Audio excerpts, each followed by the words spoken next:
भारत एक विशाल और प्राचीन देश है। यहाँ पर प्राचीन काल में अनेक महाराजा राज करते थे। इनमें से कुछ राजा महाराजाओं ने मजबूत और सुंदर किले बनवाए, जो आज भी भव्य और सुंदर दिखते हैं। ये हमारे इतिहास के बारे में बहुत कुछ वर्णन करते हैं। इनमें से हम कुछ भव्य किलों का वर्णन करेंगे। लोहागढ़ का किला। लोहागढ़ का किला देश में ही नहीं बल्कि विदेशों में भी प्रसिद्ध है। यह अपनी अलग पहचान रखता है। लोहागढ़ का किला राजस्थान के भरतपुर शहर में स्थित है। यह भारत के प्रसिद्ध किलों में एक है, जिसे महाराजा सूरजमल ने 1732 में एक कृत्रिम द्वीप पर बनवाया था। इस किले को बनवाने के लिए 12,000 से अधिक मजदूरों ने काम किया था, जिन्हें हर रोज 2 आने मेहनताना दिया जाता था। करीब 8 साल में यह किला बनकर तैयार हुआ। उस समय किले और शहर की बसावट में करीब 7 लाख रुपए का खर्चा आया था। लोहागढ़ किले की नींव महाराजा सूरजमल ने बसंत पंचमी को रखी थी।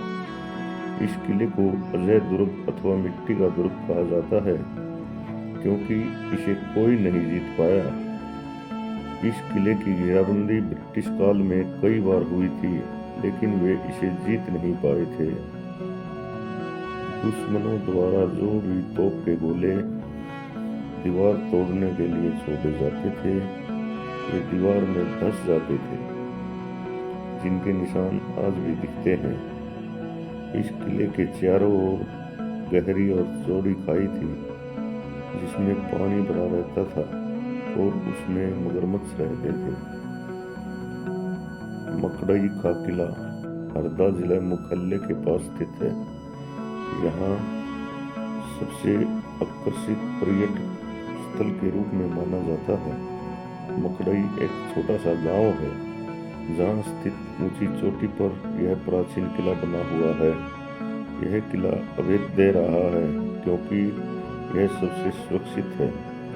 इसके 3 तरफ शयानी नदी बहती है। ऐसे में यहाँ दुश्मनों का पहुंच पाना असंभव था। गौड़ राजवंश के 6वें उत्तराधिकारी राजा मकरंद शाह ने 1657 ईस्वी को मकड़ई को अपनी राजधानी बनाया था। इस रियासत के भारत में विलय होने तक राजवंश के अंतिम शासक टोडर शाह थे।